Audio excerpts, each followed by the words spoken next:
This meeting is being recorded.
There I am. All right. So I didn't know how to flip my um, background. It looks good. Oh, okay. Yeah, looks good. So what Okay. what what you'll learn how to do is I'll show you how to make it a little smaller Yeah. so that way people can read it, Mm-hmm. and then we'll put you something up that either a QR code or something like that, or something that people can connect with you. Okay. All right. Yeah. So when you go on Zooms, people have something to ask. Well, what is that? Okay. They'll like people have recognized my brand, and Right. I've been on Zooms and people send me a chat like, "Hey, what is that? What you know what I'm saying?" Got it. Got it. Yeah. So Okay. that's good. So what you see at the bottom uh, is It's the the note taker. yeah, Yeah, I'm yeah. I'm familiar with the note taker. Okay. All right. Mm-hmm. All right. So you Well, know I'm a mom, little nervous. we're just gonna have a short conversation.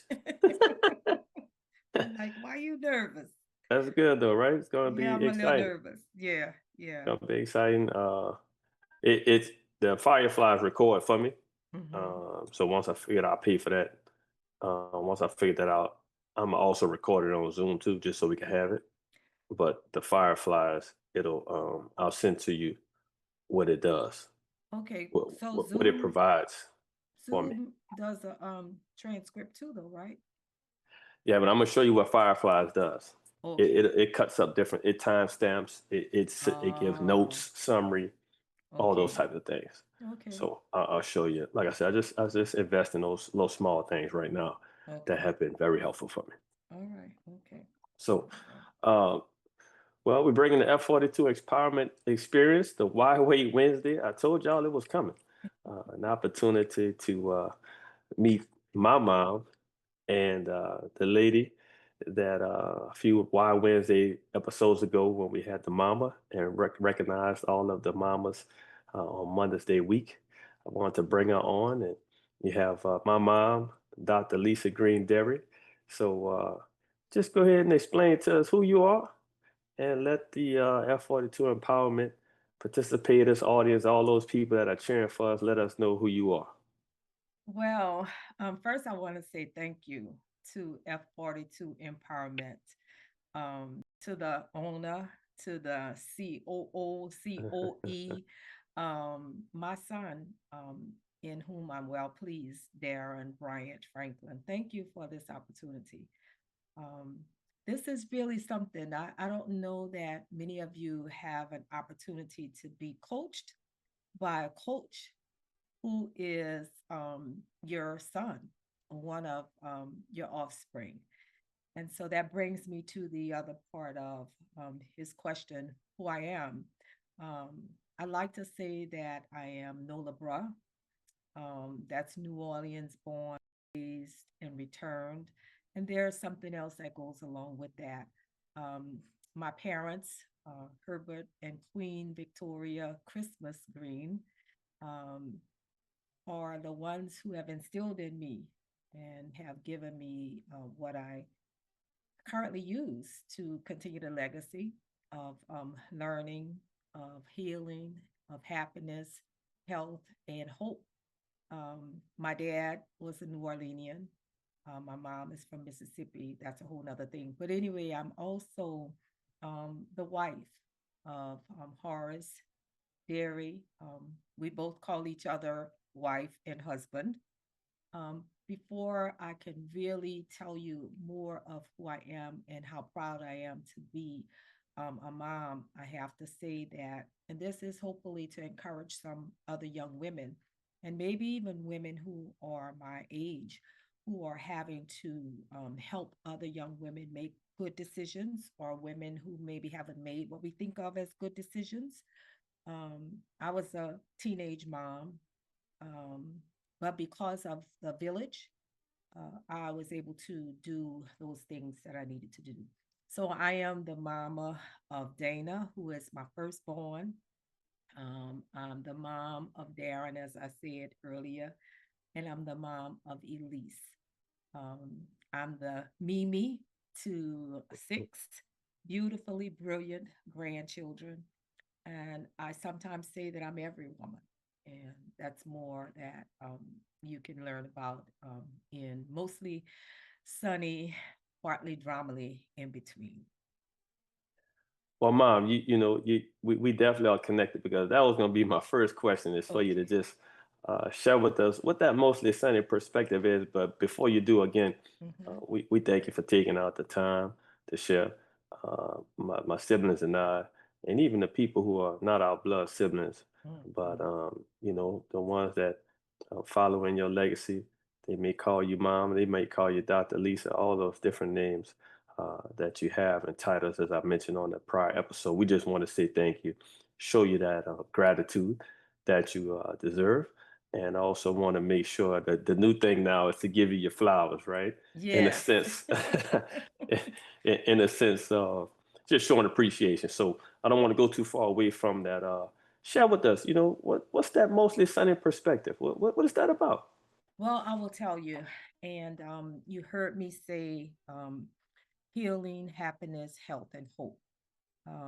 Though I, what, at about maybe, well, 20 years ago, maybe 12 years ago, I returned to New Orleans and so on and so on. And some other things occurred that really were triggers for some unresolved trauma in my life. And as a result of that, fast forwarding to 2020, after having, and I'm going to be very transparent, after having been triggered, I went into therapy. Fast forward again to 2020, and one of my sister friends who has really seen some things in me that I had not seen in myself introduced me to a woman who really mentored women and coached them into writing their own books. And so, in part of that process and in the continuous healing towards health, um, I realized that a lot of my life was not always sunny. And that Dramedy, of course, is a made up word, but it is the word to kind of help you to understand that there's drama in Lisa's life and was drama and will be drama. And that mostly sunny also comes from my brother, Pastor Dr. Dwight Webster. He would sometimes answer, you say, how you doing? He said, oh, mostly sunny. And so it's the combination of all of those things. Well, we appreciate that. When you hear you say you made up that word, that made me think about my grandfather, your dad, pops. Yes. That dude was a cool dude, and boy, Yeah. his until I got old, I was like, man, this man vocabulary is something serious. Uh, and that also inspired me when I started off the Why Wait Wednesday, and I'm going to share my screen here. When I started off the Why Wait Wednesday episodes, to kind of put this together, as you see on the screen here, just a legacy of leadership, right? And being able to just describe that acronym for mama.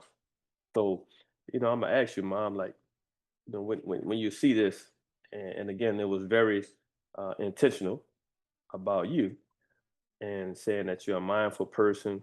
You're definitely an orator, as you can see, an orator and an author. You talked briefly about some of the mothering spirit as a Mimi and as a mom. And I tell people all the time, I learn every day how to be a parent to adult children. Mm, I think you do an excellent job of that. thank And you. then you also talked about some storms, and being an Hmm. anchor. So, Yes. when you see this acronym up here, could you share with us briefly what comes to mind? Well, I'll tell you when I first saw it, and I will say that I've been so excited and so blessed by my children, and I always say that they're normal. So when I looked at this at first, I wanted to just kind of reflect real quickly, about Dana, Darren, Elise, their mates, and my grandchildren, and others of my children in the village. But I will tell you, when I saw also that acronym, I saw too that I have been able to do, not necessarily knowing that I was doing the right things, but very clear that even when I wasn't doing and wasn't clear about what it meant to be a mom all the time, because of the legacy of my mom, my aunties, and others in the village. I could come back and realize that, this parenting thing is not easy. And even with the books don't tell you what's going to be specific to your experience. And so all of that came into my mind when I saw this, and I was very, very proud. And also realizing that there's something to this thing called legacy. Right now, I am much more intentional about, as you've said, parenting adult children is not again something that you can ask somebody about and expect a one, two, three answer. You learn it, you reflect on where you've been and how your parents parented you, or those things that you wish they hadn't done. And what I've done is decided very intentionally that I'm going to use all of that and continue to ask for wisdom and clarity so that I'm not overwhelming to my children, my adult children, and my two adult grandchildren, and others that I continue to mention, but that I'm respectful of their youthful wisdom as they continue along the path in this cycle of life. I don't really necessarily think of myself as an orator, but I'm from a family, my mom, my grandfather, who I never met, but his spirit continues to hover on the Christmas side. He was a Baptist preacher, and my mom was really some kind of orator and some kind of communicator. So it almost comes naturally. I'm sometimes, as I told Darren when I came on, I was a little nervous um, for various reasons. But anyway, yeah, mothering spirit.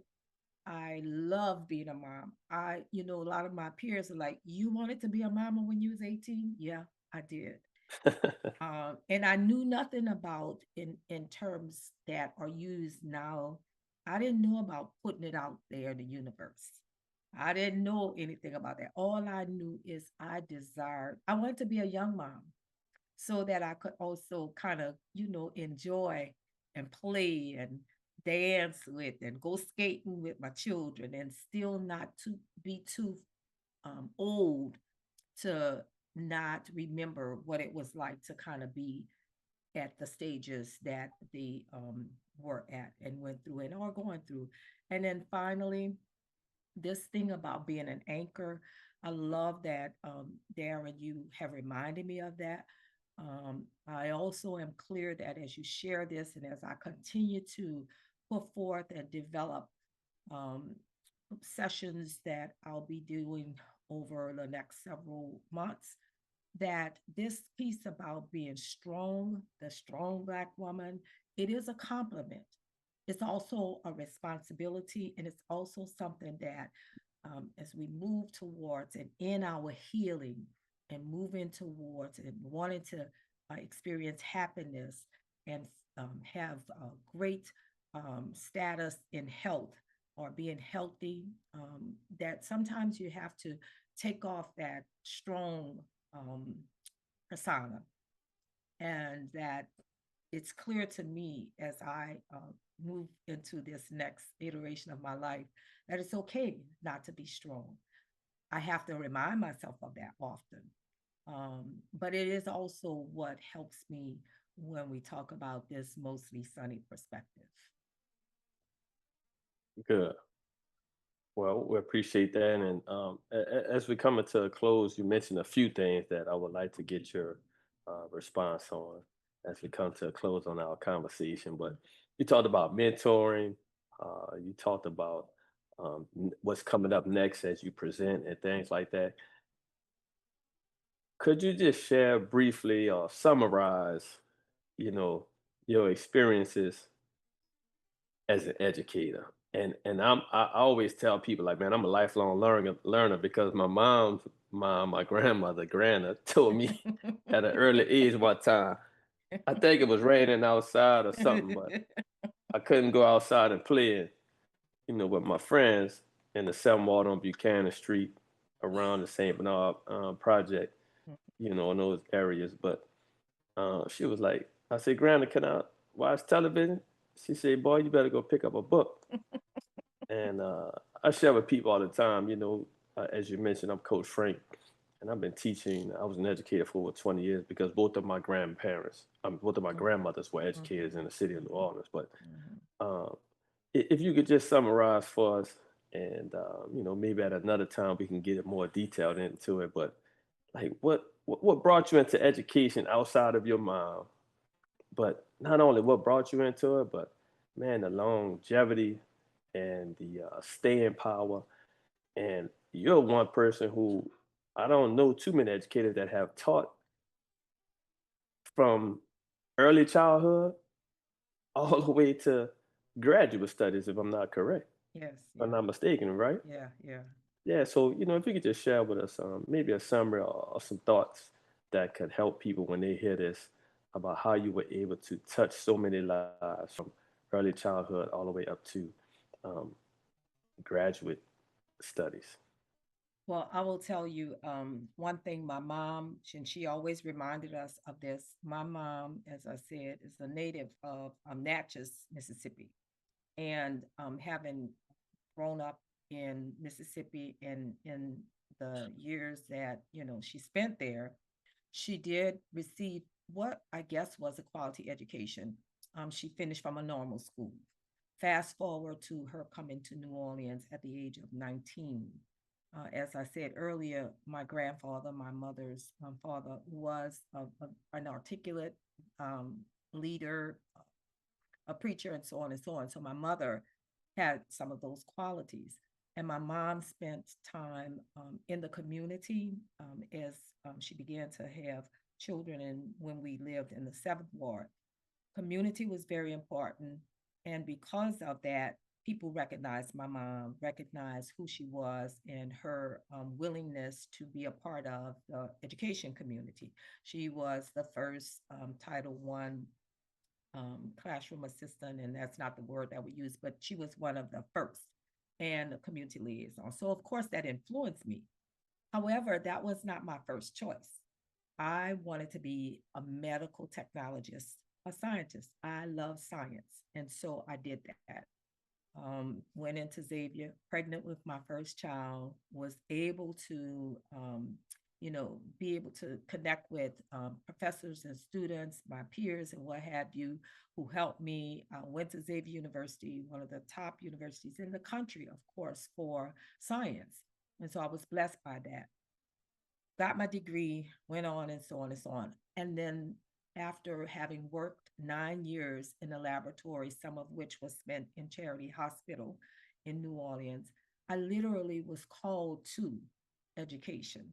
That's another story. I can't explain all that now, but I will tell you that when you are called to something and when you respond to it, things begin to fall in order. And so, though I had gotten my bachelor's degree in medical technology, I needed more. I needed to know some of the pedagogy and what it meant to have a curriculum and what it meant to be able to teach. I had great teachers. My first teachers, of course, were my parents. I had great teachers in the 7th Ward from Phillips Elementary, Phillips Junior High, and of course, the best high school in the world, McDonald number 35, of whom my son is also a graduate, and my dad. So I Mm. had all of that. Being called to education, our doors open for me to learn, doors open for me to get my master's degree, so on and so on. And then nationally recognized organizations saw some of the work that I was doing at Booker T. Washington High School, where some of my students would have been dismissed and have been in some cases as not worthy of being taught. But they actually taught me how to teach. And so that's kind of the summary. Because again, I was called to it. I can't walk away from it. I know how to do it. I've been called, and I don't like to use this term, I've been called a master teacher Um, I just have been blessed to be around those who were great educators, formally and informally. And I've been blessed to be around students who knew and saw my heart and who taught me how to teach so that. And it's those things that keep me connected to what it means to be an educator. Well, thank you for that. And also, thank you for coming on this episode of Why Wait Wednesday. We also not going to let you get out without also sharing with people what you have coming up, as far as just, not necessarily events or anything like that, but, Mhm. you know, just, what you have from a vision wise. And I know you mentioned to me a few times about something about a front porch or something like that. Yes, So, yeah, maybe when I know in New Orleans, I'm sitting on the porch on Buchanan hmm, Street, yeah, sitting sometimes uptown on Delashay Street. It's yes, real good around, late September, October, yes, where you can yes, sit outside and see everybody coming and going in the yeah, evening, yeah, had them informal conversations yes, about yes, current events, national events, yes, anything going on in the world. This obviously is before social media, but yes, maybe we yeah. can get you to come back for another Wide Way episode and share with us, what that perspective is about the front porch. But, close us out and share with us, what's coming up for you. What's your vision moving forward? Well, I will tell you again, thank you, Mr. F42, um, Darren Franklin, my son, in whom I'm well pleased. The question that you ask is one that I'm still mulling over in my head and in my mind and what that will look like.